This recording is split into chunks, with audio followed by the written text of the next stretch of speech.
شاگردان عزیز چخیل که ما درس‌های گذشته با شما گذاشته بودیم اوید با حالت عموما مشاهده‌های اگرومترولوژی و گذراندن مشاهده در زراعت‌های خوجگی قشلاق امروز ما در اساس این معلوماتی که ما برای مشاهده کرده میشد در منطقه جمهوری ما در اساس این معلومات پیشنهاد نمودن پیشگویی‌های اگرومترولوژی موضوع امروز را پیشکش شما می‌کنیم. چخیلی شما میدونید امروز یکی از سبب‌های اساسی که امروز نه تنها در تاجیکستان بلکه در تمام جهان ما مشاهده میکنیم این تغییریابی اقلیم به حساب میرود و اون چیزی که این اون پارامترهایی که اون اکوسیستمی که امروز از سبب تغییریابی اقلیم میتواند تاثیر بیشتر بیند این باشد ذخیره‌های آبی، تندرستی، ذخیره‌های جنگل، اکوسیستم‌های طبیعی و یکی از آنها این ساحه کشاورزی به حساب می‌رود که این معلوماتی که در اساس مشاهده کرده می‌شود می‌تواند که برای تامین نمودن بی‌خطری و زوفاوری در جمهوری نقش خود را داشته باشد. ما با شما عموما خود کشاورزی چقدر شما می‌دونید قریب که از شماره عمومی اهالی جمهوری تاجیکستان قریب 70% اهالی جمهوری تاجیکستان در منطقه‌های زندگی میکنند که اونجا فعالیتی هر روزه اونها یا که فعالیتی بیشتر اونها با کشاورزی ربط دارد و تغییریابی اقلیم با ساحه کشاورزی جمهوری مخصوصا در شکل ظهورات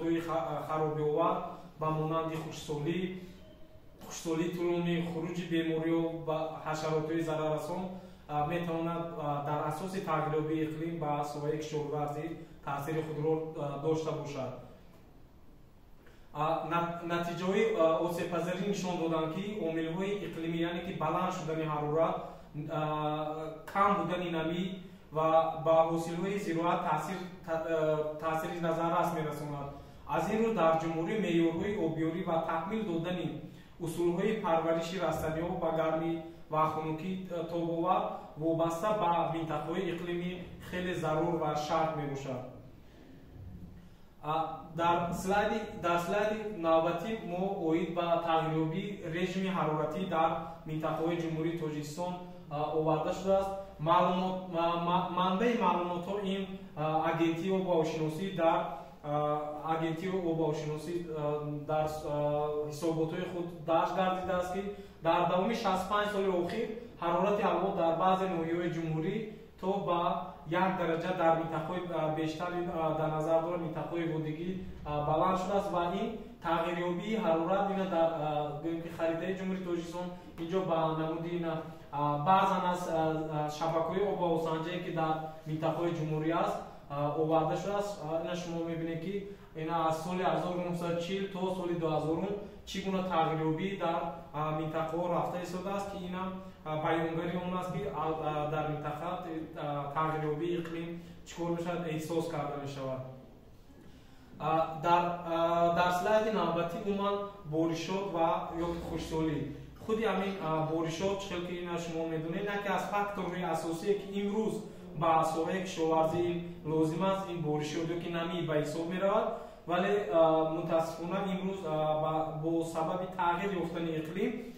چطور که می‌بینید همین بارشات‌هایی که در منطقه‌های جمهوری تاجیکستان به عمل می‌آید در دوره نشونمایی زراعت‌های کشاورزی اونها موسم خود را کمتر دیگر کردند یعنی که در آغاز فصل بهار اگر ما مشاهده کنیم قریب که در منطقه‌های وادیگیر و دامنکوی جمهوری با وجودایی که نمودی بارشات خیلی کم احساس کرده میشد و اصلا اون بارشات‌هایی که از روی معلومات‌های آگنتی آب و هواشناسی اینجا نشان داده شده است و اون بارشات‌هایی که بیشتر به عمل می‌آید این بارشات‌های به نمودی سختی که بارشات‌هایی که اصلا بعد از در ماه اپریل و مای در منطقه به عمل می‌آید که علاقه می‌تواند که در دوره نشونمایی زراعت‌ها اول می‌تواند تاثیر منفی خودش را رسانده باشد. برای عموما ساحه کشاورزی یا اگرومترولوژی بودن باید ما چی کارها رو باید اول دانیم که مثلا چی کار رو کنیم. мо бояд 5 процессе ки дар табиат ёки 5 процессе ки мавҷуд аст бояд мо ин 5 процесса барои пешгӯӣ намудан ки барои мондани мониторингои шароитҳои агрометеорологӣ барои монем. ин якум параметре ки мо бояд донем ин обу ҳавои ҳамун минтақа вобаста ба шароити баъд ина иқлими ҳамун маҳал чунки медонед ҳар як зироатҳо ёки дарахтони мевадиҳанда он соҳаи кишоварзие ки парвариш карда мешавад онҳо ҳар яке онҳо ба худ иқлими хоси муайяни худро доранд. барои ҳамин мо бояд иқлими маҳалро албатта донем. дигараш бошад ин ҳолати об ва гармии хок, яъне ки ҳолати умуман мавҷуд будан барои ҳангоми обёрӣ намудан ва барои донистани умуман хосиятҳои физикии хок ки хоки мо ҳангоми ҳосилхезӣ оё ба ҳамун намуди зироат мутобиқат мекунад ё намекунад. ё дигар ҳолаташ ин зироатҳои кишоварзӣ ва ҳайвонот. мо дар инҷо агар аҳамияте зироатҳои кишоварзӣ ҳарку ба мо маълум аст, вале дар соҳаи агрометеорология мониторинг оид ба ҳолати чорвоҳо дар минтақаҳои ҷумҳурӣ дар минтақаҳои ҷумҳурӣ бурда мешавад ва дар асос ин асосан барои ҳайвонот дар кадом ҳолат мо бурда мешавад. мо метавонем ки пешгӯиҳои агрометеорологиро барои соҳаи кишоварзӣ ҳам зироатҳо ва ҳам ҳайвонот, асосан ҳайвонотро ҳангоми аз минтақаҳои чарогоҳи тобистона ба чарогоҳи зимистона бурданд ё ки аз зимистона баръакс ба тобистона оварданд ва дигар ҳангоми аз як минтақа ба минтақаи дигар бурданд ва ҳолати алафҳое ки дар минтақаҳои чарогоҳ ҳаст онро омӯзиш ё ки ба амал омӯзиш қарор доданд. ва дигар параметр ки мо бояд албатта онро зери омӯзиш, яъне ки ба ҳангоми пешгӯӣ намудани маълумоти агрометеорологӣ қарор диҳем, ин процессҳои истеҳсолии зироати кишоварзӣ ба ҳисоб меравад. он чизе ки ҳозир мо дар слайди пешина гап задем намудҳои асосии параметрҳои метеорологие ки бояд мо ҳангоми гузарондани мушоҳидаҳо чунин параметрҳоро ба назар гирем. параметрҳои асосие ки метавонанд ба ҳолати пешгӯӣ намудани зироатҳои кишоварзӣ барои мо кӯмак кунанд. мо метавонем якум чи ин баландшавии ҳарорати ҳаво, дуюм боришотҳо, умуман боришот мо вақте ки боришот қайд мекунем шогирдони азиз, боришот дар зери калимаи боришот мо инҷо борон, барф, ҷола ва дигар гӯем ки ҳамаи он боришотҳое ки аз атмосфера ба намудҳои гуногун ба сатҳи замин омада мерасад, ҳамаи онҳоро дар боришот меноманд. ва гармчавии зимистон чихел ки ина шумо медонед, ина дар тӯли қариб 5-7 соли ахир агар мо аҳамиятем фасли зимистон дар минтақаҳои ҷумҳурӣ мо гарм омада истодааст ва миқдори боришот ба намуди барф хеле чи кам. албатта мо бояд барф кӯмак мекунад барои захираи намӣ дар минтақаҳо метавонем ки ҳамин бо воситаи барф муайян кунем. дигар ҳолате ки ин хокбориш ва дурии биниш ва ин ҳолате ки хокбориш ва дурии бинише ки имрӯз агар мо соли ҷориро мисол орем, дар минтақаҳои ҷумҳурии Тоҷикистон дар минтақаҳои водигӣ яъне ки ҷанубии марказӣ ҳатто дар баъзан минтақаҳои то ба минтақаҳои кӯҳӣ рафтани чангу ғубор мушоҳида гардид ва ин чангу ғубор метавонад ки барои инкишоф ва нашрнамои зироатҳои кишоварзӣ таъсири худро расонад. барои ҳамин мо метавонем маълумоти инро барои пешгӯӣ кардан истифода намоем. ва дигар маълумоте ки шумо инҷо мебинед шамоли сахт ва шикастани зироатҳо, як акбора тағйир ёфтани ҳарорати ҳаво, яъне ки боришоти атмосферӣ, хунукии бармаҳал ин чихел ки агар шумо маълумот дошта бошед дар тӯлҳои солҳои ахир дар минтақаҳои кишоварзӣ яъне минтақаҳои водигӣ ва донаракӯи ҷумҳурии мо хунукҳои бармаҳал асосан мо агар мисол орем моҳҳои апрел, аввали апрел ва охири апрел яку якбора ба вуҷуд омадани паст шудани ҳарорати ҳаво ва ба вуҷуд омадани барф дар минтақаҳои зироаткори ҷумҳурӣ ба қайд гирифта мешавад ки метавонад ба худи зироатҳо таъсир кунад. ва дигараш ин хушксолӣ ва гармӣ ва дар асоси ҳамаи ин параметрҳое ки дар инҷо гуфтем, хушксолӣ ва гармӣ медонем ки дар натиҷаи баланд шудани ҳарорат ва кам шудани боришот ба амал мевард. ва мо иҷоза барои шумо гуфта мегузарем ки дар асоси ин ҳамин параметрҳое ки имрӯз мо омӯхтем бояд ба назар гирифта шавад, онҳо метавонанд ки ба таъсири манфии офатҳои табиӣ ба соҳаи кишоварзӣ чӣ кор кунад, оварда расонад. ин ҳам бошад норасоии об, ба касалӣ дучор шудани зироатҳо, яхкунии зироатҳо дар фасли баҳор, он чизе ки мо дар слайди пешина қайд кардем ки хунукзанӣ бармаҳал, ҳамин яхкунии зироатҳо дар фасли баҳор ё таъсир расондани гармӣ ба зироатҳо ва ҳайвонот. таъсир расондани гармӣ ба зироатҳо ва ҳайвонот ин асосан он ҳароратҳо ё ки гармие ки дар фасли тобистон дар муддати зиёда аз як ҳафта ҳарорати ҳаво дар минтақаҳои водигии ҷумҳурӣ, яъне ки то баландиҳои 1000 метр чӣ мешавад? ҳарорати ҳаво зиёда аз 40 дараҷа, агар зиёда аз як ҳафта шавад, метавонад ки ҳамин ҳолати таъсир расондан ҳам ба зироатҳо, ҳам ба ҳайвонотҳо оварда мерасонад. дигараш бошад вайроншавии қабати ҳосилхезии замин. инам чхел ки медонад дар асоси ҳамин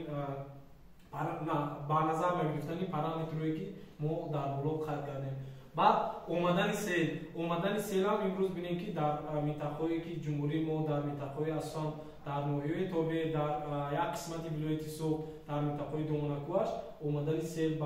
ба вуҷуд ё ки ба қайд гирифта мешавад. ин ҳам дар асоси он ҳолате ки дар минтақаҳо мавҷуд аст. дигараш бошад шӯрзании хок низ ин ҳам дар асоси яъне ки нодуруст истифода намудани захираи об ё ки аз меъёр зиёд истифода намудани об ҳамин гуна ҳолат оварда мешавад. пуршавӣ ва шусташавии заминҳо. ана бинем, ана имрӯз мо ҳамин чиза пайдоиш ва паҳншавии ҳашаротҳои зараррасон дар минтақаҳои ҷумҳурӣ, ин ҳам яке аз сабабҳое ки имрӯз мутахассисони соҳаи кишоварзӣ рӯбарӯ шуда истоданд ва онро сабабгори асосии ин ҳолат ин тағйир ёфтани обу ҳаво ва шароите ки барои пайдо шудани ҳамин гуна ҳашаротҳо мусоидат мекунад ва ин гуна ҳашаротҳо чӣ мешаванд дар минтақаҳои зироаткориёки кишоварзӣ бисёр мешаванд. ва дигараш бошад вайроншавии хок аз ҳисоби об, яъне ки шусташавии қабати болои он дар минтақаҳо ба қайд гирифта мешавад. дигар он чизе ки шумо мебинед, чхел ки шумо медонед, кафедри мо яъне ки бештар корҳои амалӣ вақте ки мо дар як ҷойгӣ дар асоси созишномае ки байни донишгоҳи миллӣ ва агентии обҳавошиносӣ мавҷуд аст, дар шабакаҳои обҳавосанҷӣ агентии обҳавошиносӣ мо ҳангоми гузарондани корҳои таҷрибаомӯзӣ ва корҳои илмӣ ки дар донишҷӯён гузаронда мешавад бо шумо параметрҳое ки дар минтақаҳои кишоварзӣ ё ки дар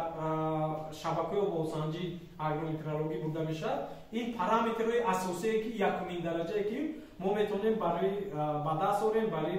омода намудани пешгӯиҳои соҳаи кишоварзӣ. инам ҳарорати ҳаво, боришоти атмосферӣ, намнокии ҳаво ва хок, самд аз суръати шамо, давомнокии нурпошии офтоб, мушоҳидаҳо оид ба нашнамои зироатҳои хоҷагии қишлоқ, пахта, гандум, полезиҳо, дарахтони мевадиҳанда, алафҳои худроӣ ва кишаванда. ин зироатҳое ки мушоҳидаҳо оид ба нашнамои зироатҳои хоҷагии қишлоқ дар минтақаҳо бароварда мешавад, ин вобастагӣ дорад бештар аз иқлими ҳар як ҳамон маҳал. мисол, агар мо як пахтаро дар назар гирем, мо пахтаро дар тамоми минтақаҳои ҷумҳурӣ парвариш намекунам. пахтаро дар он минтақаҳое парвариш мекунам ки дар он ҷо чи бештар гармӣ, асосан дар минтақаҳои ҷануб, ноҳияи тобе ва як қисмати вилояти Соғд дар минтақаҳои водигиш парвариши пахта, яъне ки он минтақаҳое ки гармӣ барои инкишоф ва нашнамои пахта зарур аст. дар слайди навбатӣ мо ина шумо мебинед ҳамаи ин маълумотҳое ки барои пешгӯии агрометеорологӣ истифода бурда мешавад, мо дар слайди гузашта нишон додем ки он шабакаҳое ки ба таври мануалӣ ва автоматик фаъолият мекунад, ҳамон маълумотҳо ба ғайр аз шабакаҳо боз фаъолияти мутахассисоне ки дар шабакаҳои обҳавосанҷӣ ҳастанд, аз ҷониби онҳо ҳангоми кишти кор, ҳангоми нашнамои зироатҳо, муайян кардани касалиҳо, муайян намудани умуман зироати гандум, муайян намудани алафҳои бегуна, чораандешӣ намудани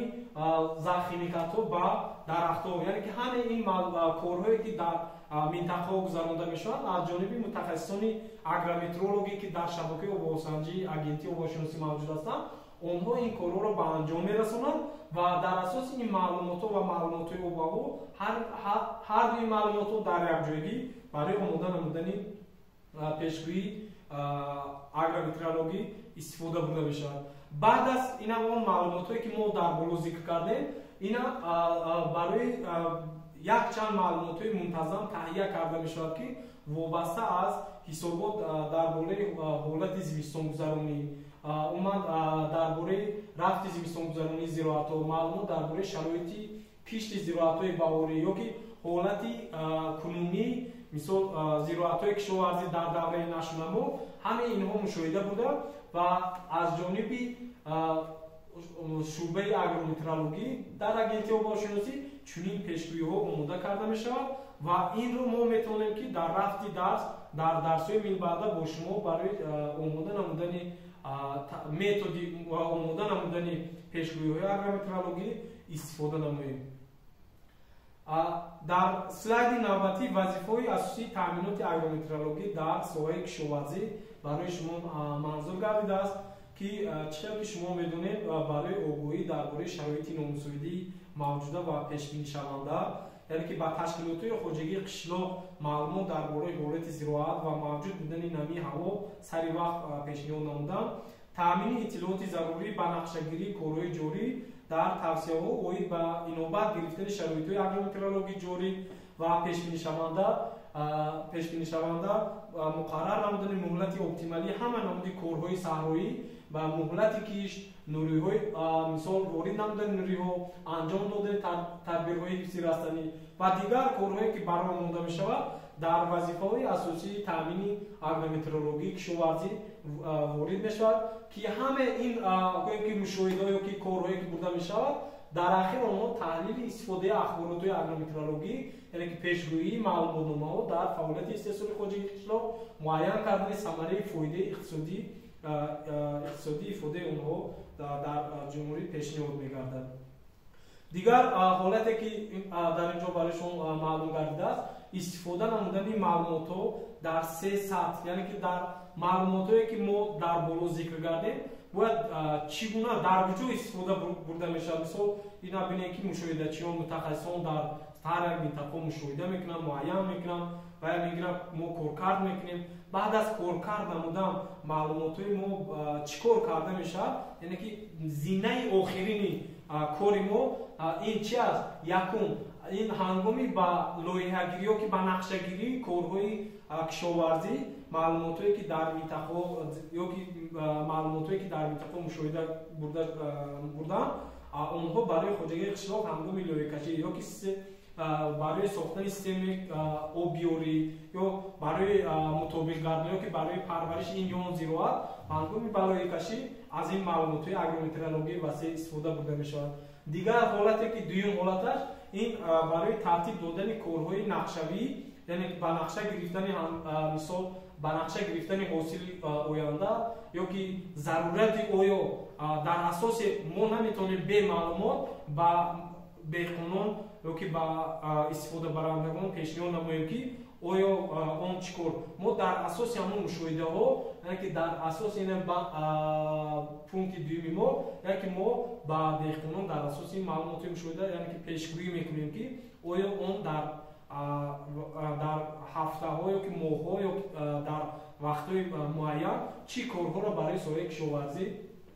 анҷом диҳад. ва ахирон қароре ки ин дар инҷо қайд кардааст, ин қабулҳои дар асоси ҳамин маълумотҳое ки боло мо зикр кардем, баровардани қабулҳои фаврӣ аз ҷониби мутахассисони соҳаи кишоварзӣ ва ҳангоми истеҳсолоти маҳсулоти хоҷагии қишлоқ дар нашунамо тартиб дода мешавад. яъне ки дар асоси ҳамаи ин маълумотҳо қарорҳои фаврӣ дар ҳангоми ёки ба қайд гирифтани ёки ҳосилнокӣ ё ҳангоми ба вуҷуд омадани параметрҳои номусоиди обҳаво ва дигар ҳолатҳое ки барои ҳолати гӯем ки соҳаи кишоварзӣ хеле зарур ва чӣ аст. ва ин буд маълумоти мухтасар оид ба тарзи пешниҳод намудани чӣ гуна пешниҳод намудани пешгӯии агрометеорологӣ ва дар дарсҳои оянда мо бо шумо он методое ки истифода мегарданд мо айни замон кадом маълумотҳо ва кадом самт метавонад ки истифода намояд барои шумо чӣ кардем. Ташаккур ба диққатон.